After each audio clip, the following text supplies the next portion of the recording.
There are a few topics farm families can avoid for years: money, roles, boundaries, fairness, bad behavior. What happens if someone gets sick, hurt, dies, divorces, relapses, quits, or just can't do the job anymore? We avoid them because we don't want to sound greedy. We don't want to be disrespectful. We don't want to hurt feelings. We don't want to admit we're scared. And sometimes we don't want to hear the answer. But here's the thing about avoided conversations. They don't just disappear. They show up in the checkbook with overspending. They show up in the shop. They show up in the kitchen. They show up at harvest time when tension runs high. They show up at funerals when parents are gone. They show up when someone gets sick. They show up when one child is doing all of the work and another child suddenly wants an equal say. Today on the Pathfinder Legacy Podcast, we're continuing with Deck 2, Handoff and Horizon, and talking about the topics families avoid the most. Because you don't plan succession only for the good years, you plan it for the hard years. Welcome back to the Pathfinder Legacy Podcast, and welcome to episode 49. In episode 48, we started talking about Deck 2, the Handoff and Horizon deck from the Pathfinder Legacy Conversation card game. We talked about retirement, authority, decision rights, equipment transfers, lease transitions, and what happens when the older generation says, someday, but the next generation has to make real life decisions today. So today we're going to take a deeper dive into the second half of Deck 2. I also want to say we're not going to cover every single card in the deck that I created. I'm just giving you an insight of what each deck includes and the type of conversations you can really use to help your family. So this is where in Deck 2, we talk about the topics that often sit under the surface: money clarification, roles clarification, setting boundaries, caregiving, readiness to perform those jobs, guardrails to give us that roadmap, non-farm heirs, and contingency planning. These are not always fun conversations, but they're absolutely necessary. And when they are handled with structure, compassion, and honesty, they actually lower tension instead of creating it. So just a quick reminder though, remember, before we get into this podcast is educational and practical. It is not legal, tax, or financial advice. Every family is different, and you need to bring in your attorney, CPA, lender, financial advisor, and any other advisors you may have when it's time to put everything together into writing. And if you want the Pathfinder Legacy Conversation card game, or if you want help using it with your family or your clients, reach out to me at pathfinderlegacy.com. You can either email, call, or text me. Let's talk about the conversations families avoid the most. So part 1, why this avoidance feels easier until it isn't. Avoidance is understandable. Farm families are busy. We're tired. You're often working side by side with the same people day in and day out, and you get frustrated with them. And you can't always have a big, intense conversation in the middle of chores, calving out cows, seeding, haying, or in the combine. And in a lot of farm families, people were not raised to talk about feelings, money, fear, or disappointment. They were just raised to work. So instead of dad saying, I'm worried I can't afford retirement, he says, we'll see. And instead of saying, I don't know if you're ready to run this, they'll say, not yet, without any explanation. And instead of the next generation saying, I need privacy in my own home, that successor generation doesn't say anything until they finally blow up, because for fear if they do say something, they're going to hold that over their head. So instead of saying, I'm scared my siblings' financial problems could put the farm at risk, they avoid the topic completely. But avoidance is still a decision. And on a farm, avoided topics usually reappear as resentment, confusion, or crisis. That's why Deck 2 really matters. It gives families a way to talk about the hard stuff without starting with blame and pointing the finger.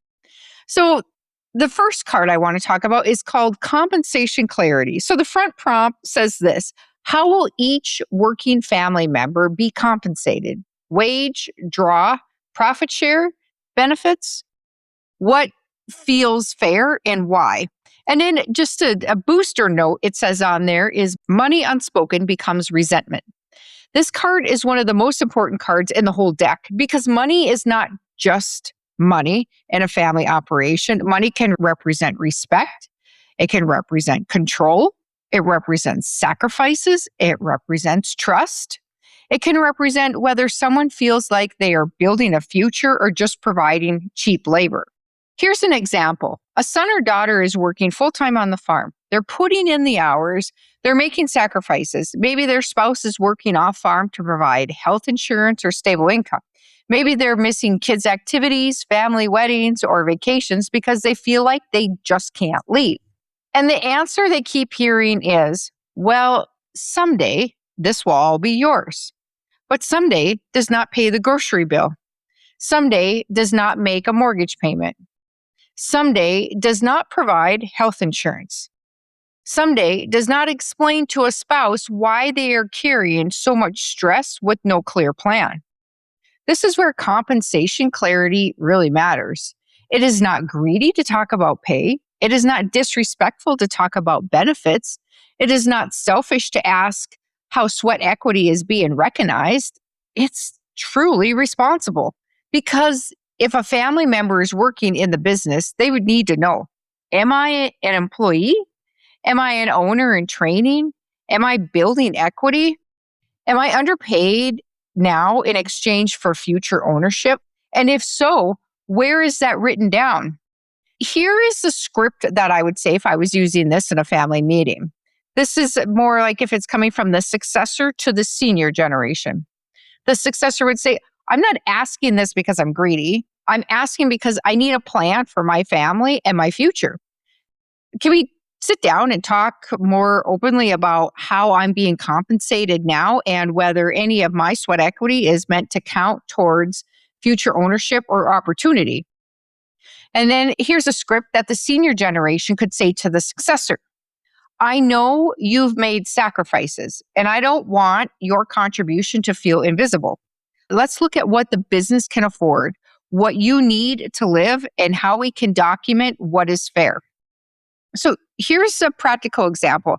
A family could sit down and separate compensation into these three buckets: current pay, benefits or household support, future opportunity.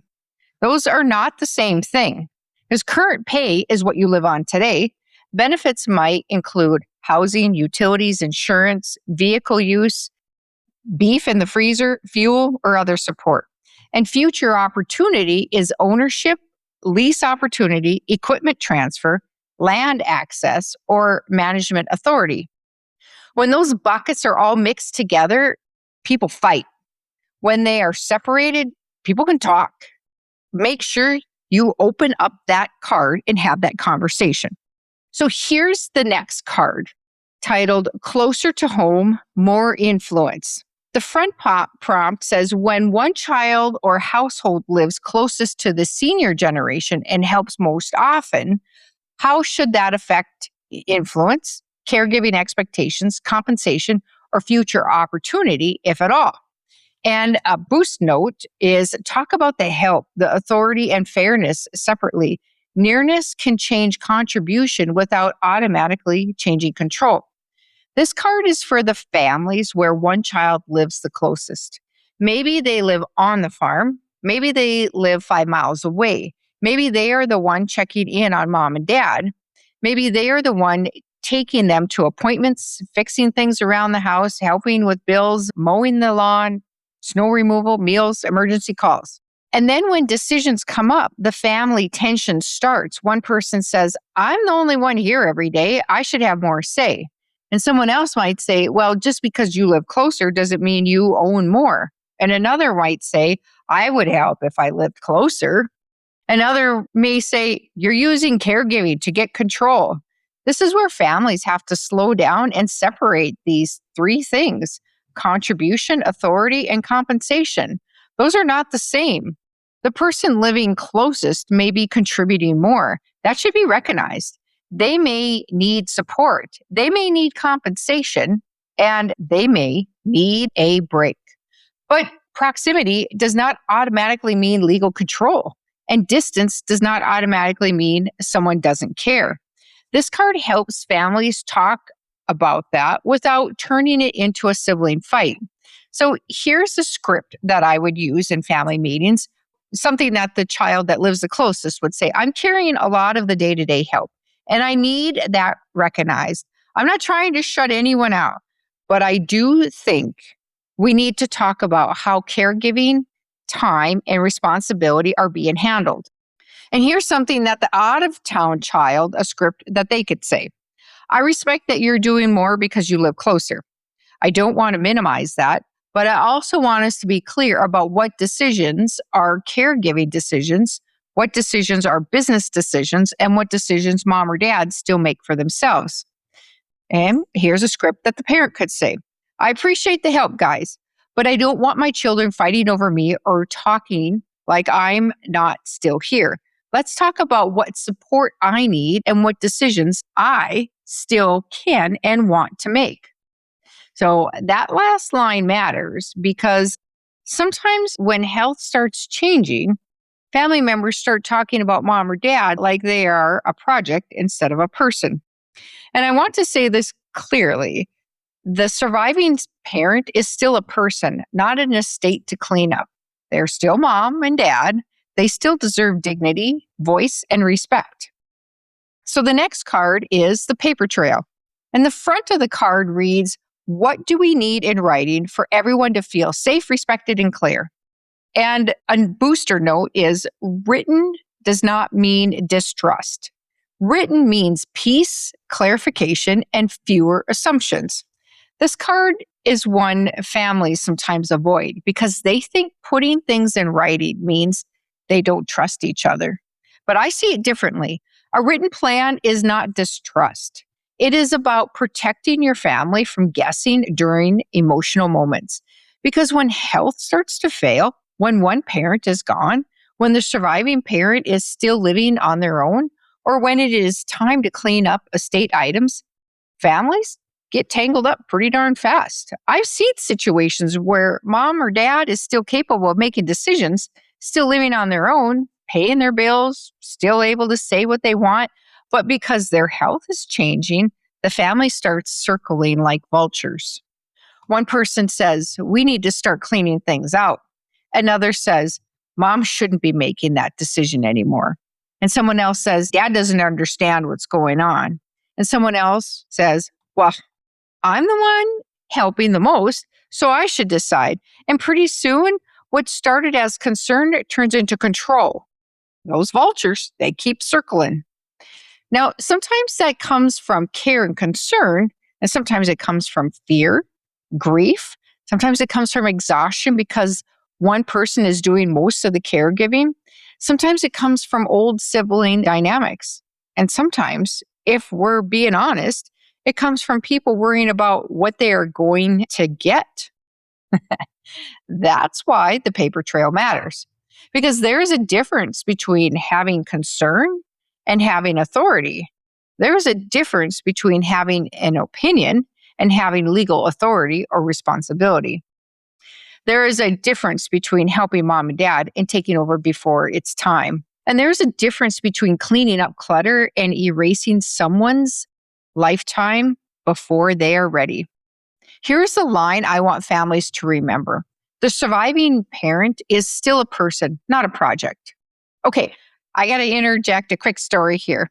I've heard family members say, we've been waiting 8 years for our money after mom was gone. What? Yes, this family didn't care about their deceased mom. It was just how fast they could get her buried and how fast they could get their hands on their money. Vultures. You will hear me say that many times on my podcast is the circling vultures are always hanging overhead. So your parents are not just an estate to clean up. They're not just a house to empty or a signature on a document. They're still your parents. They still deserve dignity, voice, and respect. And that is where families need to ask, what documents are already in place? Who has power of attorney? Who has healthcare authority? Who's trustee, executor, or personal representative? Who has authority over the business decisions? And who has authority over personal property? Who is simply being informed?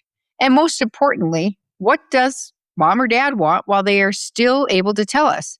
And I know we have all heard the phrase, stay in your lane. Now, that phrase, that can sting a little bit if it's used the wrong way. It sounds like, be quiet. This isn't your business. But there's a good version of that phrase that I will use in family meetings. Maybe instead of using stay in your lane as a weapon, we say, let's figure out and define the lanes so everyone knows who's doing what without creating confusion. Because the paper trail helps define the lanes.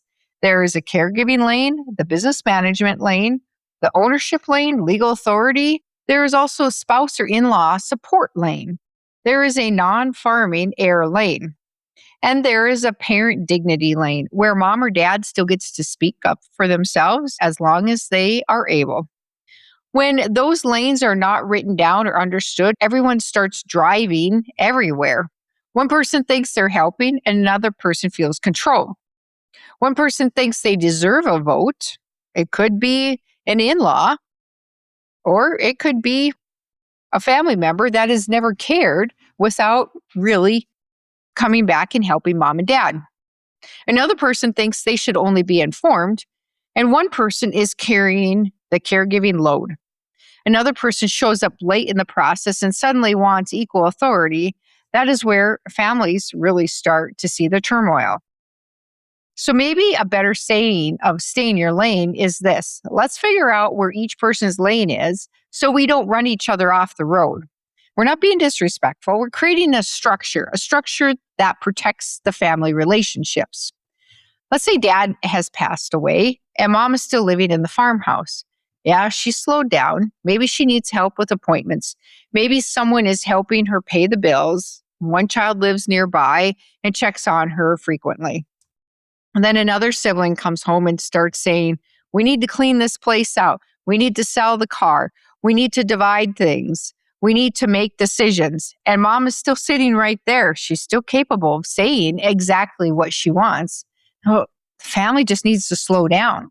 Before they start sorting, selling, moving, cleaning, or deciding, they need to ask, is this the right time? Who has authorization? What documents are in place? What does mom want? Are we respecting her home and her boundaries? Are we treating personal property like memories or just stuff? Are we handling business assets differently than household items? Because on a farm, stuff is rarely just stuff. That is why written documentation matters, not just because families should become cold or legalistic, but because when emotions run high, written clarification gives everyone something to refer back to. So here's a script I would use in a meeting when everyone wants a say. It would be, I know everyone cares and I want everyone to feel heard, but before we make decisions, we need to clarify what is already in writing. Who has authority, what mom or dad wants, and what role each person has. Here's another script I would say when the surviving parent is still capable. Mom is still living on her own, and we need to respect that.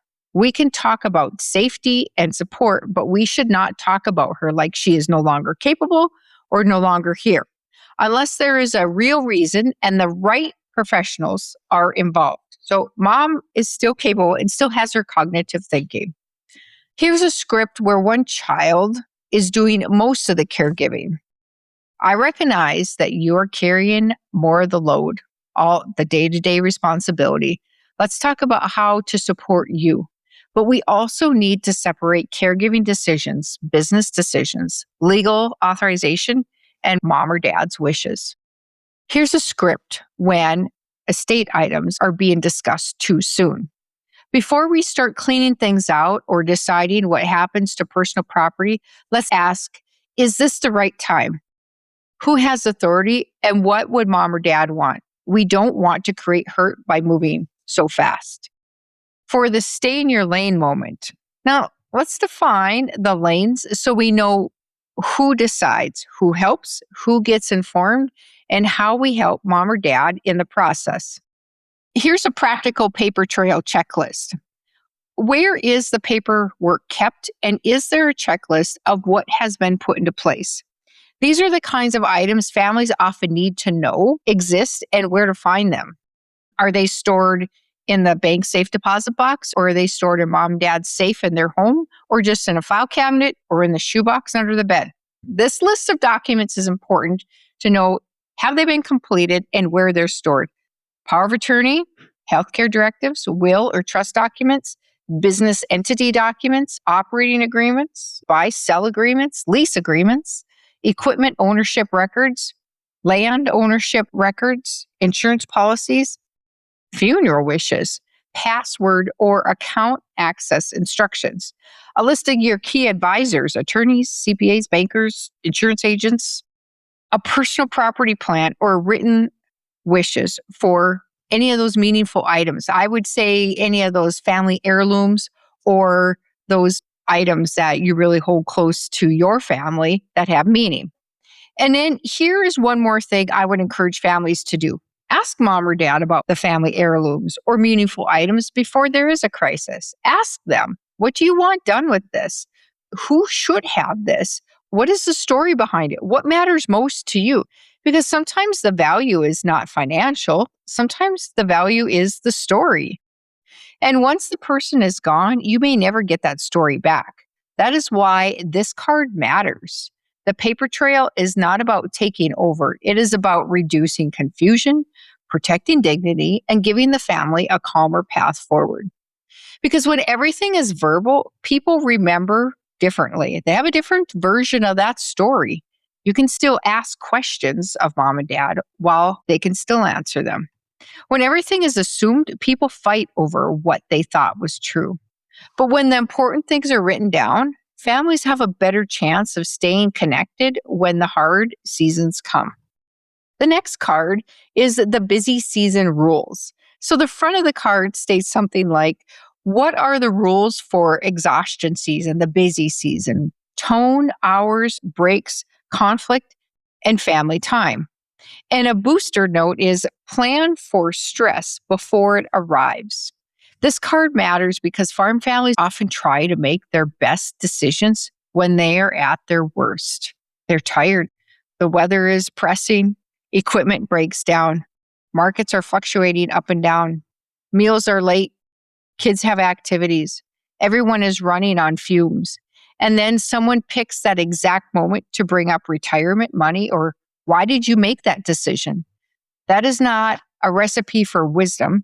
That is a recipe for a fight. I've talked before about how hard it is to separate work, family, and the time away when you live close to the older generation. When there's a watchful eye a quarter mile down the road, it can feel like you are always being evaluated. You take off for a school event, a wedding, a 4-H activity, or just a day with your family, and the guilt creeps in. Are they thinking we're lazy? Are they thinking we don't care? Are they going to bring this up later and hold it against us? That weighs on people. And busy season makes it worse. That's why families need busy season rules. Not because people are weak, because we're all human. Practical busy season agreements. So here are those examples a family could use to write down. No major succession decisions during peak stress times unless it is an emergency. No yelling in the shop. No surprise meetings at 9:30 at night. No criticism in front of hired help, spouses, or kids. If there is a conflict, we write it down and schedule a time to discuss it after chores. Everyone gets one protected family event if possible. If someone is exhausted, we stop and take a break instead of keep pushing through. So here's a script I would use with families. We all know busy season brings out stress. Let's agree now how we're going to handle our tone, conflict, family time, and big decisions before we're too tired to think clearly. Another script could be, I don't want us making permanent relationship damage over temporary stress. Can we set up some rules for how we talk to each other during the hardest weeks? This is practical and setting those healthy boundaries. That is succession planning too. Because if the next generation burns out or their spouse burns out, the transition is already in trouble. The next card is the Readiness and Guardrails. So the front of it reads, how should the succession plan address a family member whose current behavior or circumstances could put the farm or family at risk? What boundaries or conditions should apply to money, management, ownership, and decision authority? And then a booster note is focus on readiness and safeguards, not labels or shame. This is one of the hardest cards in the deck because every family knows this can happen. A family member may have financial problems, bankruptcies, addictions, trouble with the law, explosive tempers, a pattern of treating mom or dad poorly, a pattern of bad decisions, a spouse who creates instability, a history of taking advantage of mom or dad, or behavior that puts the business, assets, or relationships at risk. And families often avoid saying it out loud because they don't want to sound cruel. But not talking about it does not make the risk disappear. It only makes the rest of the family plan around it silently. This card gives families a better way. Instead of labeling someone as the problem child, we ask, what level of responsibility is this person ready for? What safeguards do we need to have in place? What conditions must be met before they can step into their role? What jobs are appropriate for this person right now? What access to money, assets, management, or legal authority is safe for this person to manage? What support might help them become ready in the future? This is not about shame. It's about protecting both the person and the business. And here's a script I would use. So we care about this person, and we also have to protect the farm and the family. Let's talk about their readiness. How ready are they to start farming? What safeguards do we need to put in place? And conditions, instead of pretending there's no risk. We just don't want to talk about what this person's weaknesses are. Here's a script I would use when money is a concern. So we need to separate this person from access. We can care about them without giving them control over money or assets or letting them make decisions that they are not ready to handle. Another script I could use if a behavior was an issue. This isn't about punishing someone. It's about deciding what behavior is required for leadership, ownership, management, or authority. A practical example of guardrails. A family may decide no check signing authority until financial stability is proven. No management role without treatment, accountability, or behavior change. No ownership transfer without a buy-sell agreement or protective structure. No decision authority for someone who threatens, intimidates, or manipulates. No farm assets pledged for someone's personal financial problems. These are hard conversations, but avoiding them can cost a family their entire farm. The next card is the contingency card. And it reads, if illness, injury, or a bad year hits, what happens to roles and authority? Who steps in? And a booster note is hope for the best, plan for the real. This card is personal because I know what it feels like to get the phone call no one wants.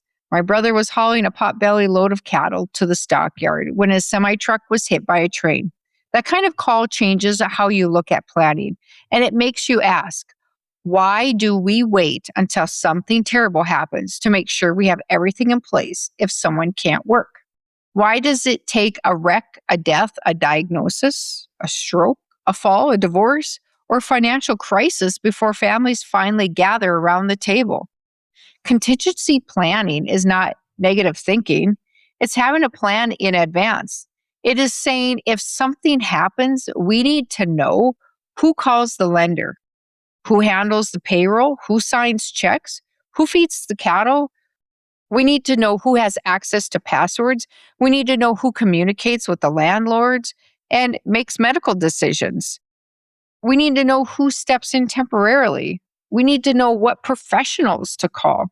So this isn't doom and gloom. This is planning for our businesses. Here's a script, how I would say it, working with a family. I know this is not fun to talk about, but if something happened tomorrow, would you know who steps in? Let's make an emergency plan now while we're all able to discuss it. And here's something that the senior generation could say. I don't want my family guessing in a crisis. Let's write down who has authority, who has access, and who needs to be called.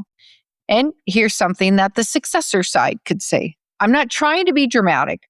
I'm trying to make sure we can protect the farm, the livestock, the employees, and the family if something unexpected happens. So here is a 15-minute emergency list that every family should have this type of list. Who your key contacts are of all of your advisors, whether it's the banker, the attorney, the accountant, insurance agents, landlords, the veterinarian, the vendors that you work with, where passwords are kept, who can sign checks, who makes medical decisions, who handles all those day-to-day operational decisions if someone is not there to handle them. So you don't need to have a perfect plan to start. You just need a starting point. The next card, non-farm heirs with love and reality. How do we care for non-farming heirs while keeping the farm viable? And a booster note is viability is a form of fairness. This is another avoided topic because families care for their children and parents often want to be fair.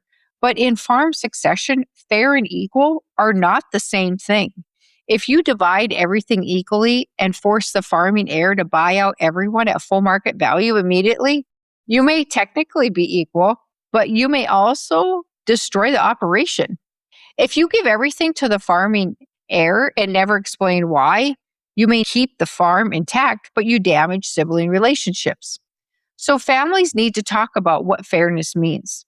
Fairness may include life insurance, non-farm assets, gradual buyout terms, lease arrangements, voting versus non-voting interests, a first right of refusal, communication with non-farm heirs before assumption grows, a clear explanation of why the farm needs to remain viable. That is where parents need to lead. Don't sit back and leave the next generation to explain your plan after you're gone. So a script with families would be with the parent to the child. I care for all of you and I want to be fair, but fair may not mean equal in the farm plan. We need to talk about how to care for everyone while also keeping the operation moving forward. Farming heir to siblings. I don't want this to feel like I'm taking something from you. I want us to understand what the business can realistically support and how mom and dad want this handled. Now, here's something from the farm heir side. I may not be farming, but I still care about the family and the legacy. I'd rather understand the plan now than be surprised later. So that's a pretty powerful statement and one I wish more non-farm heirs would say out loud. Because surprise is where resentment grows.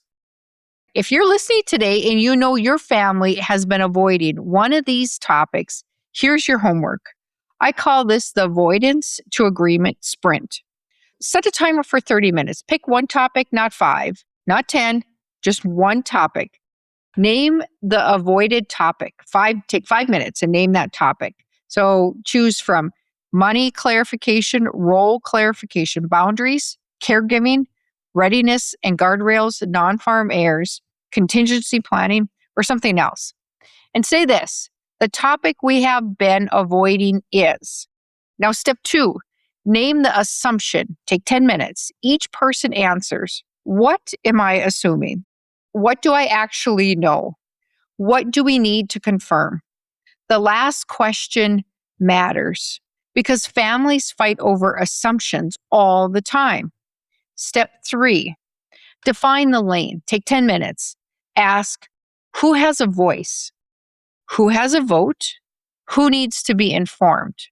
Who has legal authority? Who does this affect the most?